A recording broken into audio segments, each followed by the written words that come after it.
તુંગિયા નગરીનું નામ સાંભળ્યું? ભગવતી સૂત્રની અંદર તુંગિયા નગરી આવે છે. તુંગિયા નગરીના શ્રાવકો માટે સુધર્મા સ્વામી લખે છે કે ગીતાર્થ હતા એક એક ઘરની અંદર કર્મની વાતો થતી હોય, તત્વોની વાતો થતી હોય, શેર બજાર કે હીરા બજારની નહીં. ધંધાના સમયે ધંધો કરવાનો હોય, ઘરે આવી ગયા પછી ધંધો નહીં લાવવાનો. સાચું બોલો. ઘરવાળી તમારી પાસે રાતના બેડરૂમની અંદર આવે અને કિચનની અંદરની સાસુની સાથે થયેલી ટકરામણો એની વાત તમને કરે અને પાછું રોજ કરે, જાય કે ના જાય તમારું? તમે એક તો થાકીને આવ્યા હો રૂબીમાંથી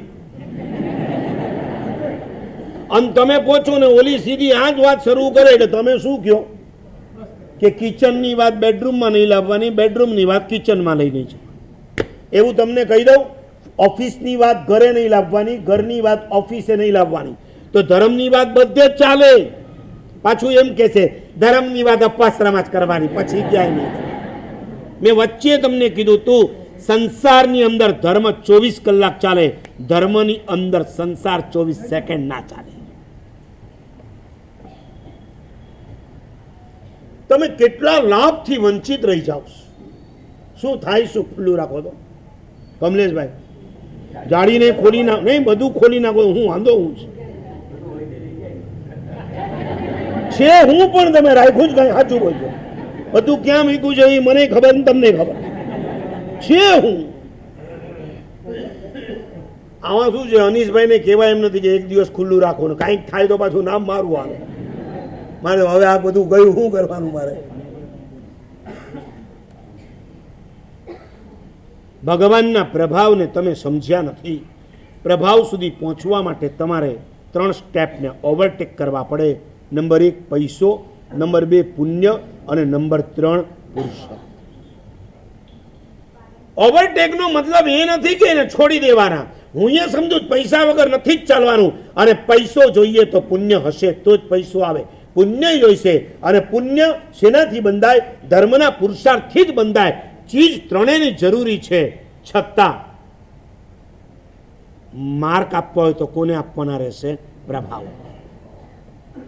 પહેલા 3ને માર્ક આપવા જશો તો જાણતા અજાણતા તમારા ઈગોને તમે માર્ક આપી દો. મેં અઠ્ઠમ કર્યો, મેં 28 કરી એટલે ઓલો ફેક્ટરીનો એક પ્રોબ્લેમ હતો ને સોલ્વ થઈ ગયો. આપણે ધર્મ કર્યો તો આમ થઈ ગયું, આપણે ધર્મ કર્યો તો આમ થઈ ગયું. અલ્ટિમેટલી તમે કોને ક્રેડિટ આપી દીધી? તમારા ઈગોને. અને 3ને ગૌણ કરી જે થયું કોના પ્રભાવે થયું? પ્રભુના પ્રભાવે. ક્રેડિટ ગોઝ ટુ પરમાત્મા. પૈસા માટે તમારી આગળ ઘણી વાત કરી, હવે એક સ્ટેપ આગળ પુણ્ય. સાચું બોલો, પુણ્ય ઇનવિઝિબલ છે અને પુણ્ય માટે કરાતો પુરુષાર્થ વિઝિબલ છે. બરાબર. હું ના નથી કહેતો. મેં પરમ દિવસના રવિવારની શિબિરમાં તમારા બાળકોને ત્યાં સુધી કીધું ટોપ 5 સેવિંગની વાત કરીને. ટોપ 5 સેવિંગ તમને ખાલી જસ્ટ કહી દઉં. કયા 5 નામ લીધા કહું? એન્વાયરમેન્ટ, પર્યાવરણની સુરક્ષા વર્તમાન કાળમાં અતિ જરૂરી છે. આપણે જીવદયાના નામે સુરક્ષા કરવાની છે. વધારે પડતા પાણી તમારા ઘરની અંદર વપરાય છે, તમને કેટલી વિરાધનાનું પાપ લાગે. સાચું બોલો. આ બહેનોને પૂછો કે તમારા ઘરે ગેસની ઉપર ગરમ કરવા દૂધ મૂક્યું હોય, 10-10 મિનિટે નજર જાય? નાની તપેલી હોય તો જલ્દી ઉભરાય, જરા મોટું તપેલું હોય તો, અને ધીમા તાપે મૂક્યો તો વધારે વાર લાગે, ફાસ્ટ મૂક્યો હોય તો ઝડપથી થાય. પણ બહેનોની નજર હોય કે નહીં? એ વાત કરતી હોય તો ત્યાં નજર હોય. એ વાત જુદી છે. મોબાઈલમાં એકદમ તદાકાર તન્મય બની ગયા હોય તો ક્યારેક ઉભરાઈ ગયું હશે કે નહીં ઉભરાયું હોય? ઘણી વાર હું બહેનોને પૂછું છું કે તમારા ઘરમાં દૂધ ઉભરાઈ જાય, આપણે ત્યાં ખબર છે એવું કહેવાય, દૂધ ઉભરાય તો શુકન કહેવાય કે અપશુકન કહેવાય? અપશુકન. નક્કી આજે કંઈક ગડબડ થવી છે. દૂધ ઉભરાય તો અપશુકન, અને પાણીની ડોલો ને ડોલો ઉભરાઈને બાથરૂમમાં ગટરમાં જતું રહે, તમને કાંઈ ફીલ ના થાય? અસંખ્ય જીવોના મળદાઓ આવી રીતના ચાલ્યા જાય, તમને કાંઈ ન થાય?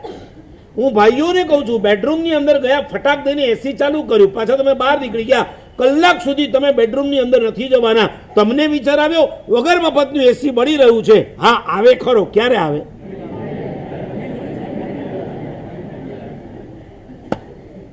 હલો ગયા વખતે બિલ બહુ વધારે આવી ગયું, આપણે આટલું વાપર્યું નતું, બિલ કેમ આવ્યું?